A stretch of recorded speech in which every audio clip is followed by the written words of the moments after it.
आम आदमी पार्टी के प्रदेश पदाधिकारियों के प्रतिनिधिमंडल ने सतर्कता कार्यालय विजिलेंस पहुंचकर आय से अधिक संपत्ति और भ्रष्टाचार के मामले में देहरादून के मेयर सुनील उनियाल गामा के विरुद्ध जांच की मांग को लेकर ज्ञापन सौंपा। इस दौरान प्रदेश उपाध्यक्ष आरपी रतूड़ी ने राज्य सरकार को जीरो टॉलरेंस के मामले में घेरते हुए कहा कि जिनका मेयर ही भ्रष्टाचारी हो वे क्या जीरो टॉलरेंस की बात करेंगे।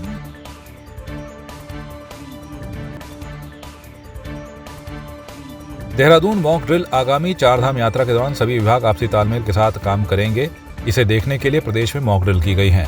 मुख्यमंत्री पुष्कर सिंह धामी की अध्यक्षता में ये मॉक ड्रिल की गई। प्रदेश भर में आपदा प्रबंधन की ये मॉक ड्रिल हुई, जिसके तहत उत्तरकाशी के बड़कोट में बादल फट गया तो वहीं हरिद्वार गंगा में बाढ़ आने से 12 श्रद्धालु लापता हो गए। बचाव दल मौके पर पहुंची, वहीं दूसरी तरफ सीएम धामी हालात का जायजा लेने कंट्रोल रूम पहुंचे।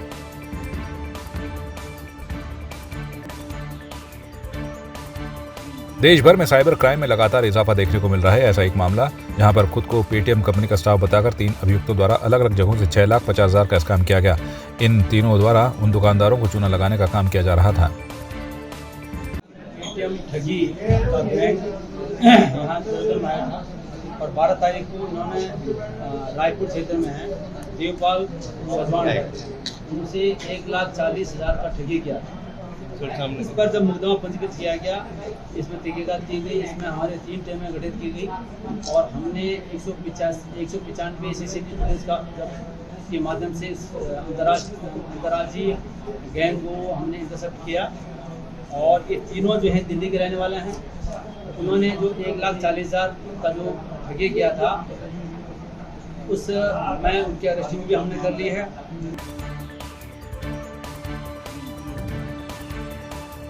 कैबिनेट मंत्री गणेश जोशी ने देहरादून के जाखन में सीवर पंपिंग स्टेशन का भूमि पूजन किया। मंत्री गणेश जोशी ने कहा कि आज से 20 वर्ष पूर्व यहां की स्थिति अत्यधिक दयनीय थी और जनता के आशीर्वाद से संभव हो सका और जल्दी ओवरहेड टैंक का लोकार्पण भी किया जाएगा।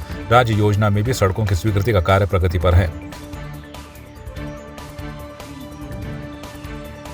यहाँ के क्षेत्रवासियों की बहुत लंबी मांग थी कि यहाँ पर सीवर ट्रीटमेंट प्लांट लगे ताकि सीवर योजना का लाभ यहाँ के लोगों को मिल सके।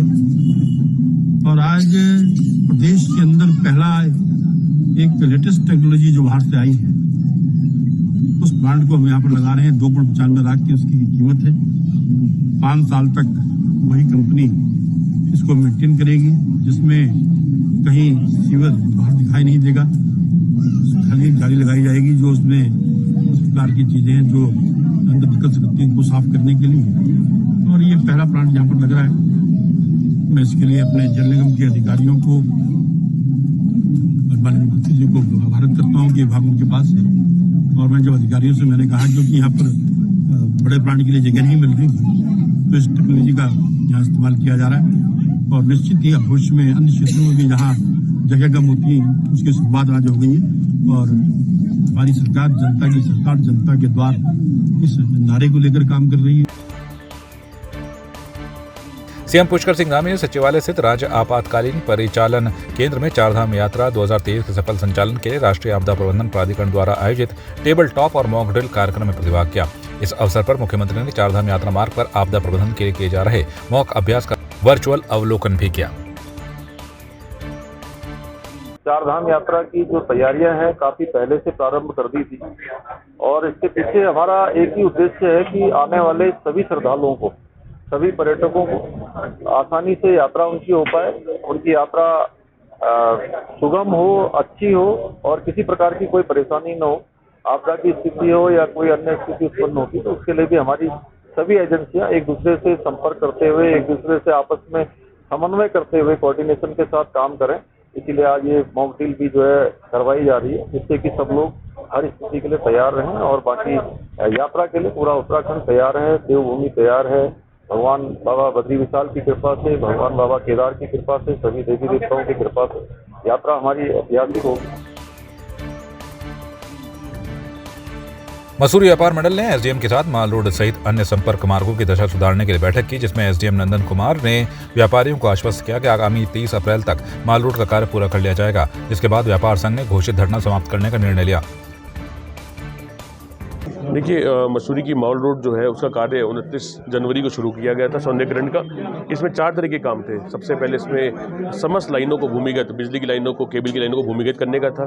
दूसरा एक सर्विस लाइन, जो सर्विस डक्ट की बहुत सालों से डिमांड थी, उसका कार्य चल रहा है। तीसरा यमुना पेयजल योजना का काम चल रहा है। और चौथा पूरी की पूरी माल रोड को स्क्रैप करके दोबारा रीलेइंग का, नई माल रोड बनाने का, डालने का कार्य चल रहा था।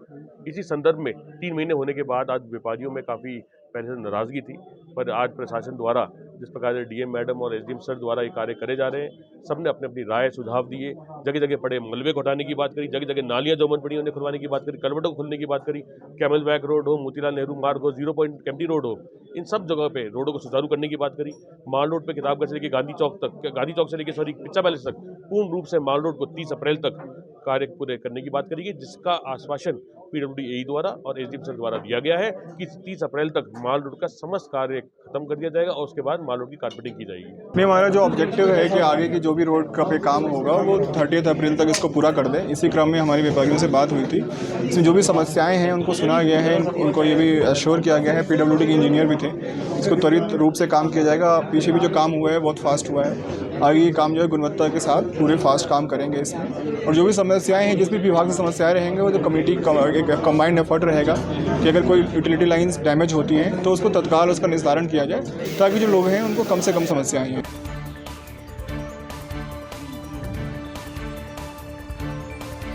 नगर पालिका परिषद मसूरी की सीमा में रहने वाले ओबीसी जनगणना का कार्य पूर्ण हो चुका है, जिसको लेकर आज नगर पालिका सभागार में आशा कार्यकर्तियों और कर अधीक्षक द्वारा जनगणना कार्यक्रम को अंतिम रूप दिया गया, जिसकी रिपोर्ट निदेशालय और शासन को भेजी जानी है। अब इस बारे में जानकारी देते हुए कर अधीक्षक विनय प्रताप चौहान ने बताया कि राज्य पिछड़ा आयोग द्वारा एकल कमेटी का गठन किया गया। इसके निर्देशानुसार पिछले 1 माह से मसूरी के सभी 13 वार्डों में ओबीसी जनगणना का कार्य किया जा रहा था, जो अब हो चुका है।